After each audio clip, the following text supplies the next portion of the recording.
ստանալու է, արդեն կա պլանավորված հարցազրույցների ցանկ, բայց առաջարկում եմ այսօր ավելի շատ կենտրոնանանք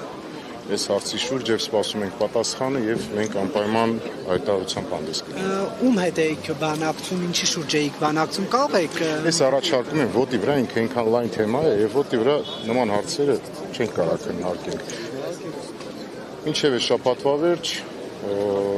բոլոր լրատվամիջոցների հետ մենք կարիք ունենանք շփվելու։ Կարծեմ արդեն ձեր հետ խոսացել ենք։ Հայերի մնալու անվտանգ մնալու շուրջ բանակցում եք, թե ոչ։ Տեսեք, ինքը այնքան մեծ սպեկտր է այդ հարցերը, նորից եմ ասում, ոտի վրա, եթե հիմա սկսենք խոսալ, պետք է 1 ժամ խոսենք, եւ այդ ժամանակը մեկ չունենք։ Դրա համար առաջարկում եմ մոտակա ժամանակներս ավելի մանրամասն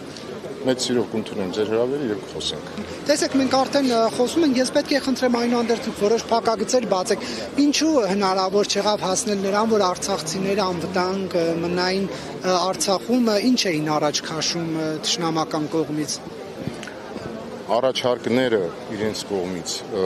այնքան շատ էին եւ բազմաթիվ, բայց որոշում կայացնողը Արցախի ժողովուրդն էր։ Արցախի ժողովուրդը որոշում կայացրեց, որ մենք չենք ուզում ապրել ադրբեջանցիները։ Երևի ամփոփիչ էսպես ասենք։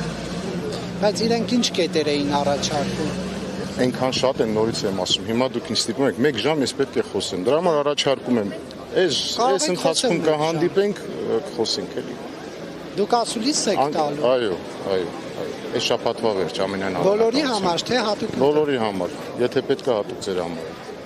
Խնդիր չեմ տեսնում, որովհետեւ։ Լավ, անդառնալով այս դեպքին,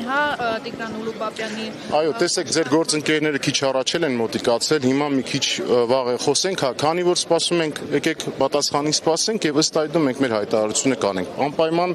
կմոտիկանանք եւ կասենք։ Իհարկե, սա շատ անտանելի նախադեպ է, անկախ ամեն ինչից, խոշտանգումները եւ առհասարակ, եթե շեշտադրում է դրվում, որ արցախցիների նկատմամբ, իհարկե, սա անթույլատրելի է եւ պետք է ամեն ինչ արվի, որպեսզի նման բան այլևս էլ չկրկնվի։ Ես առաջարկում եմ սպասենք թող պատասխանը ասի եւ հետո անպայման կխոսենք։ Պարոն Մելքումյան, կնեք մեկ հարցել, այն որ վերջին հրամանագրի մեջ պարոն Շահրամանյանի նշվեց, որ Հայաստանից զենք զորք է եղել Արցախում,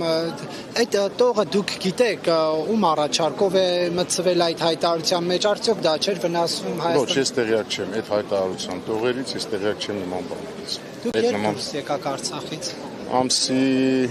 1-ին երևի, 1-ի գիշեր։ Անպայման խոսենք այս հարցի շուրջ։ Բայց երաշխավորում եք, որ բոլոր լրատվամիջոցները կլինեն ասուլիսի։ Եթե ասուլիս էլ չլինի, խնդրեմ, կհրավիրեք խոսենք։